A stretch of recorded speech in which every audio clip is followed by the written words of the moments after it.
All right, new shot with sound. Oh, oh, they take it hard.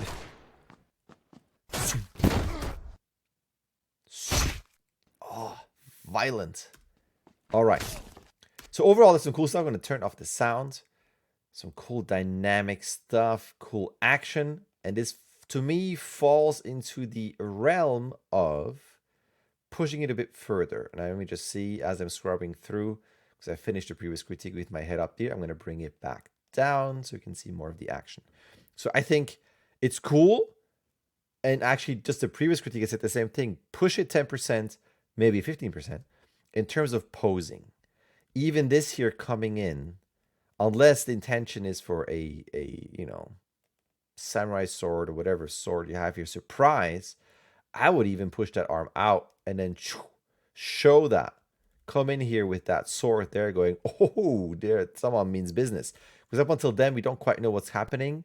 And then it's just kind of there. So even then, I would go with, let's pretend maybe that arm is here and the sword is back there, right? But then you bring it up for a big slam into this. Just a bigger moment. This feels a bit floppy on his arms. Boing. Now, you might argue he's already dead at this point, so it would be floppy. But then I would do a pushed... It's tricky with silhouette because it's also dark. My thought was maybe a struggle or arm back there. Something where we can see tension and there's still life in this character and a struggle. Then hit. And maybe those arms are higher. Shoulders are up, especially shoulders I would bring up. And then, and that's when the shoulders really slump and the arms go down for just a bigger push of there's life, there's no life. And then the rest is fine. So let's go. That in terms of material is, I mean, again, it's very gruesome, but I like it in terms of pulling this out and the body reacts to it. You can then argue some blood, something could be added, but that makes it even more gruesome. But then we go back into, again, the posing, where we go out into this, and then watch out, we're kind of losing the silhouette for a moment. It's also dark, and this feels a bit...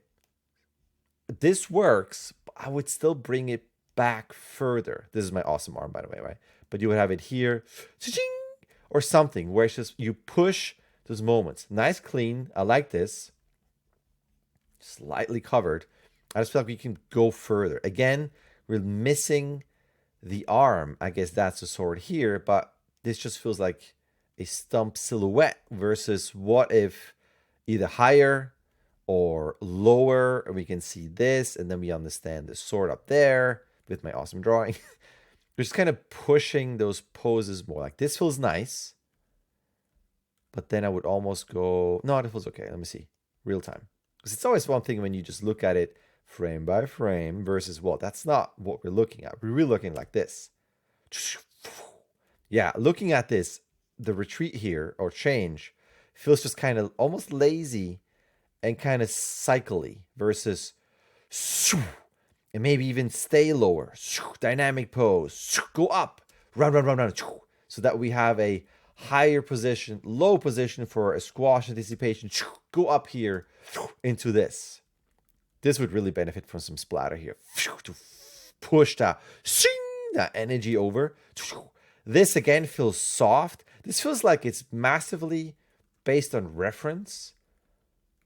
And even potentially reference where a real actor was on wires. Because this just feels soft. So I would even, like, overall it feels fairly real. Where I would push it, give it that 10% slightly enhanced realism where hold a bit longer. A bit of a faster drop. A bit of a bigger compression there to go into this. The other thing too is where I would make this thinner and maybe a lighter color. We're starting again to lose silhouette, the sword, all of that. Given all the structure here, I would clean that up and not have that there. And even here, that arm from the body, we lose the silhouette. Maybe these guys would have a different color. Just every now and then, readability to me could be pushed. Even this feels like a very clean, elegant turn versus a jump. Maybe that's intention, but then it turns into turn, where it just, there's no contrast in it. I mean, obviously there's contrast in terms of heights. Like I get that, but looking at this, It just feels a bit nonchalant, like, oh, let me just turn around. Versus, ta-ta! And then pushing that just a bit more. Same with this. Bit of a longer hold. Give this 2 more frames. Take 2 frames out of this. So this doesn't feel so slow here. Into that turn. I do like this, though. That little bent leg hold into the drop here. Into that. That has a nice feel. But then it feels like a weird cut where I'm seeing a rotation. There's momentum in the drop. So I feel like compression up, rotation. But then we are straightforward versus, I mean, it does go up, but I feel like it could continue a bit more in that rotation. There's a bit of a weird cut there. That's okay. Maybe a bit of a, at least it gives you a nice silhouette with the sword in front of it. Again, this, I'm starting to, I understand what's going on, but I wish this would just be a different color or not at all. So you don't have all those darker lines for a messy background. So we can see what's going on there. This feels, that's the only thing animation-wise that felt a bit odd. You have all this momentum going back, hold, and then it's kind of a floaty, especially here where the arm is stuck in 2D space while the rest goes forward. This feels a bit wonky there spacing-wise. That's cool, and that's cool, where you have a slow into fast. So yeah, that is that little picky things as always here and there. But dynamic stuff, I think it's just so dynamic that we can push it. It's kind of pushed that moment more. You can even afford a tilt up a bit. We will still see this, but we won't be so edgy there. And even here, although the focus is here. Maybe a cut off arm. But then here we're a bit high. Then I feel like by now we can potentially tilt up again and then tilt back down. So maybe a little camera work here and there. But that is that.